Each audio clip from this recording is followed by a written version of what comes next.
Welcome to the debate. Today, we're stripping away the surface layers of personality, your job, your history, your name, to ask what is probably the single most disorienting question a human being can ask: who is actually running the show? We're conducting a rigorous examination of a text called The Individual and the Universal Whole. And it's a dense philosophical document that posits a pretty startling thesis: that our sensation of being a separate executive doer is not just an illusion, but the primary engine of our suffering. It is a radical proposition. We are, in essence, putting the self on trial. We're asking if the individual ego, the I that pays taxes, falls in love, builds careers, and fears death, is a fundamental error to be corrected, or if it is the necessary machinery of existence. The text argues for a total surrender of agency to a universal whole. My position is that while this sounds transcendent and, frankly, lovely in a meditation hall, it may be biologically and socially disastrous in the real world. And I'll be representing the position that the text offers a precise psychological diagnosis, not just a spiritual one. It argues that the individual is best understood as an instrument, not a controller. So the argument here is that aligning the intellect with universal truth and dissolving that knot of the ego is the only path to effective action. It's not about disappearing, it's about functioning correctly. And I'm here to represent the position that the instrument metaphor, while seductive, collapses under the weight of reality. The text's own requirements, which I'm sure we'll get to, regarding ethical engagement and negotiation, well, they imply that a distinct executive self is indispensable. I'm here to argue that you can't have responsibility without a controller. You just can't have a distinct moral agent if that agent is just a flute being played by the cosmos. Well, let's get into the heart of it. The text identifies a transition. It describes the old way of living, which most of us embody, as seeing oneself as an isolated entity where life is a project to control, improve, and secure. It calls this state burdensome. It suggests that the weight we feel on our shoulders, stress, anxiety, burnout, is the direct result of this misidentification with being the sole proprietor of our actions. And that is my first point of contention, right there. The text treats the drive to improve and secure as a pathology. But, let's look at evolutionary biology for a second. That burden, the anxiety of survival, the drive to secure resources, the need to be better than the competition, that is the reason we are here. It's the vitality of the species. The text calls it misidentification, but if you strip away the desperate need to secure one's existence, do you not strip away the motive force of life itself? A deer doesn't run from a lion because it's aligned with the universe. It runs because it has a terrifyingly specific drive to save its own skin. I think that's a common fear, that without the panic of the ego, we would just, sit down and die. But the text is making a more subtle distinction. It explicitly states, action itself was not the problem. Misidentification with action was. This is the core insight.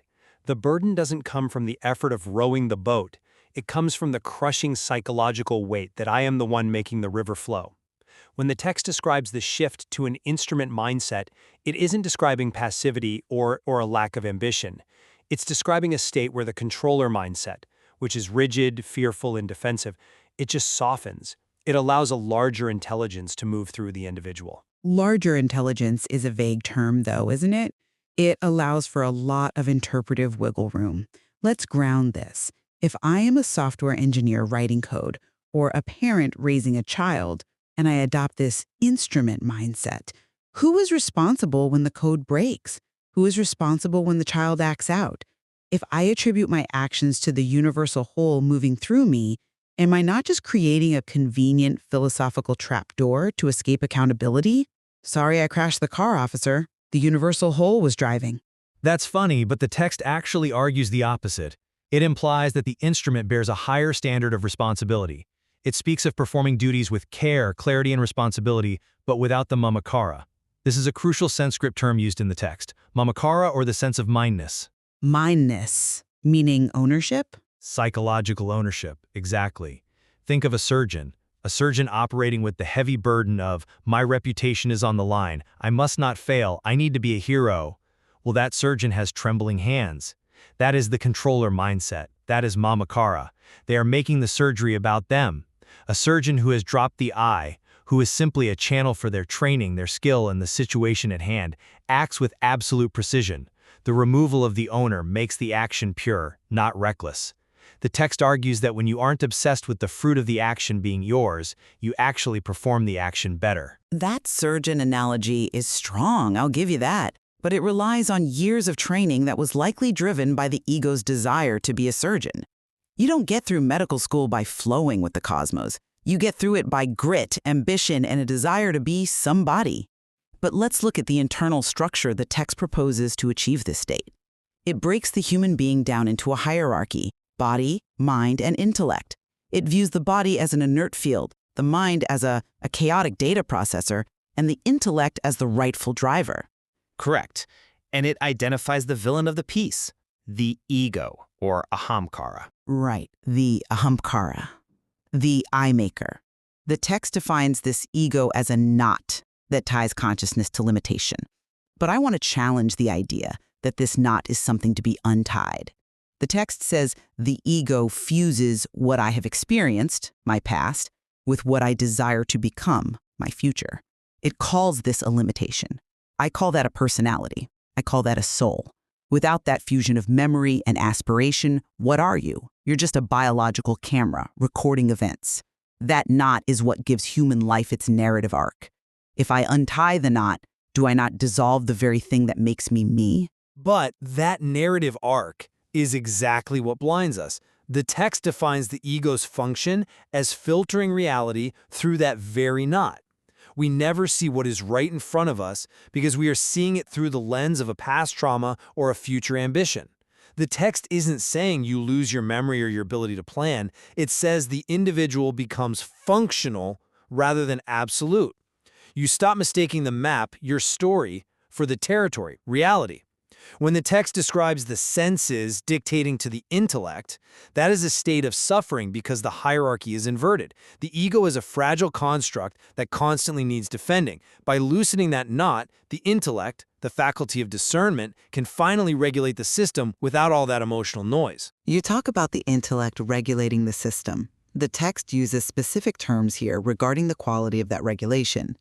It speaks of sattva clarity in balance dominating rajas, which is restlessness and passion.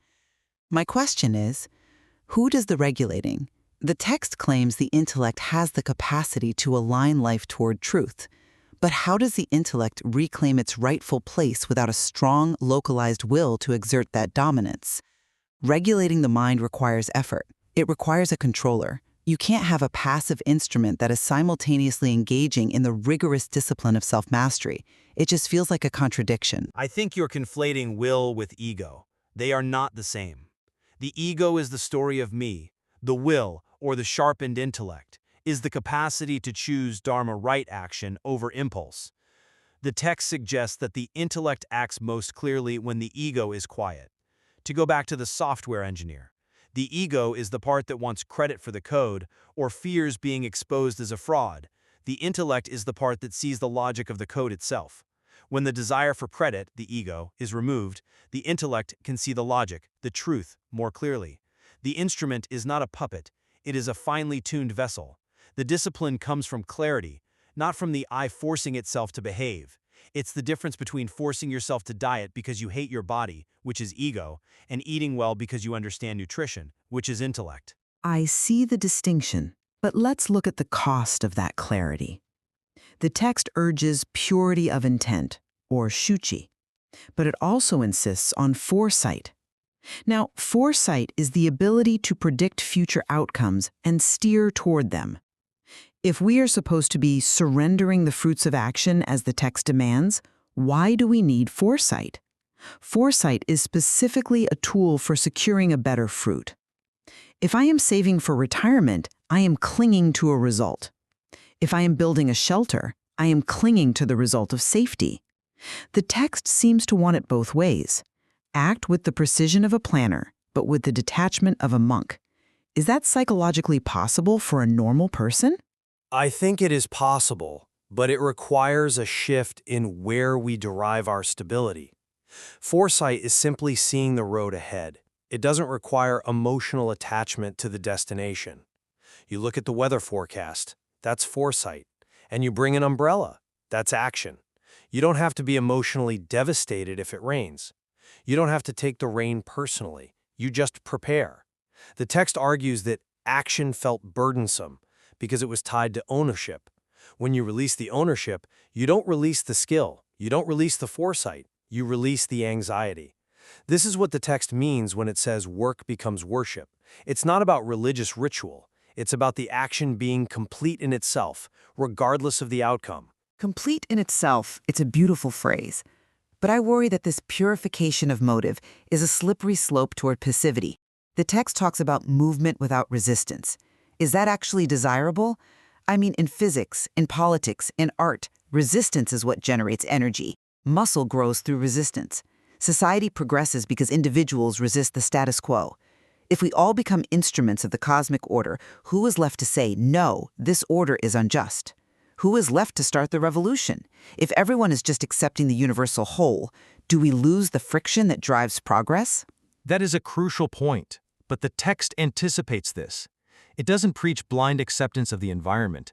It distinguishes between samanvaya, which is internal reconciliation, and sandhi, which is external reconciliation or negotiation.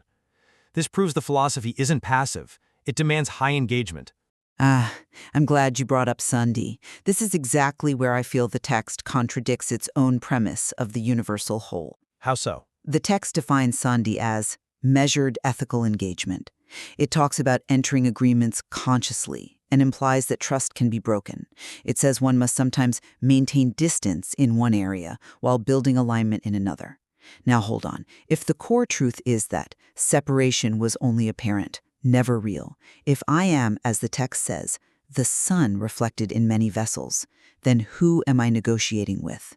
If I am the universe and you are the universe, why do I need to maintain distance? Why do I need to judge your fairness? The metaphysics says all is one, but the ethics say watch your back. Because we are living in two realities simultaneously. That is the sophistication, not the contradiction, of the text. Internally, through the viveka or discrimination, we realize that the separation is an illusion. We are the same water in different pots. But externally, on the transactional level, the pots are distinct. And some pots are cracked, some pots leak. The text is very clear. The individual did not disappear. We still have to pay taxes, navigate relationships, and deal with conflict. The realization of oneness doesn't mean you let someone rob you.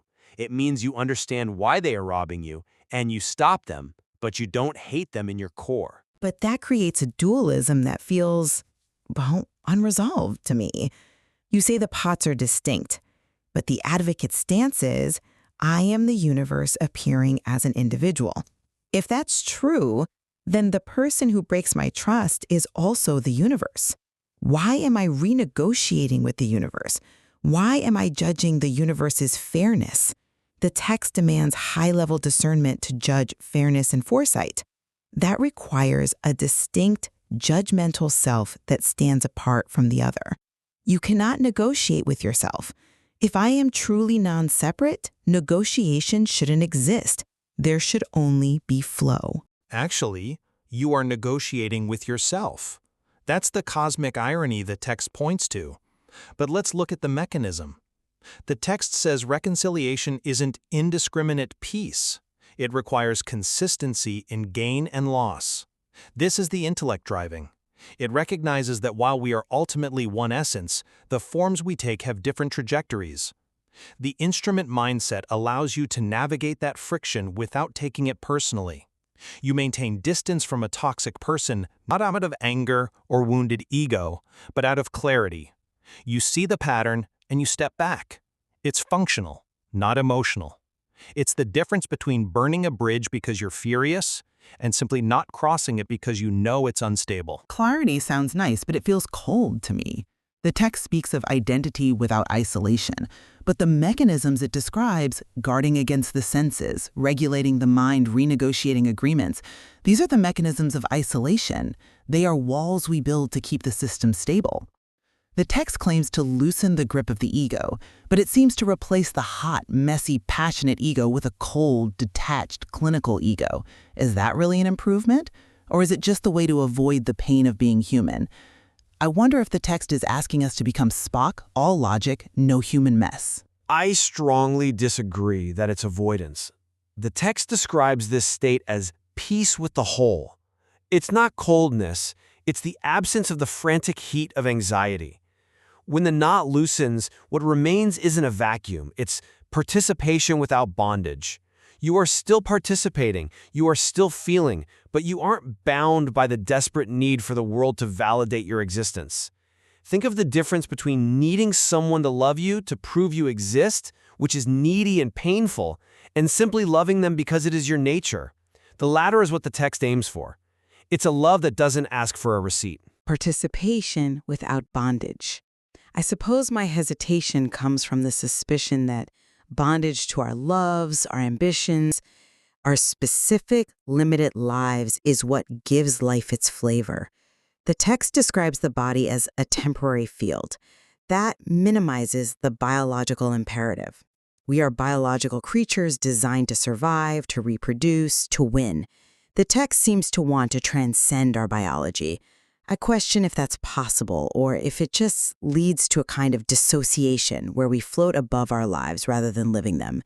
If I'm not bound to my child, do I love them as fiercely? If I'm not bound to my work, do I push as hard? I don't see it as dissociation. I see it as evolution. The text describes an evolution from misidentification to alignment. We start by thinking we are the body. We evolve to realize we are the consciousness witnessing the body. That doesn't deny the biology, it contextualizes it. The universal whole isn't a coping mechanism. It's a recognition of the ecosystem we live in. We stop acting like cancer cells, consuming for ourselves, and start acting like healthy cells, working for the whole. A healthy cell works fiercely, but it works for the whole. And yet, we must acknowledge the process. The text admits that this understanding came over time, through inquiry, experience, and inner discipline. It was an achievement of the individual. The irony is that it takes a very strong, disciplined individual to reach the realization that the individual is an illusion. You have to build a strong ego just to have the strength to dismantle it. That is a paradox I can accept. The instrument must be sharpened before it can be used. The ego helps us survive until the intellect is strong enough to take over. It's the booster rocket that gets the shuttle into space. Once you're in orbit, you drop the booster. You don't need the heavy fuel of ahankara once you are aligned with the universal whole. Or perhaps the sharpening is the point.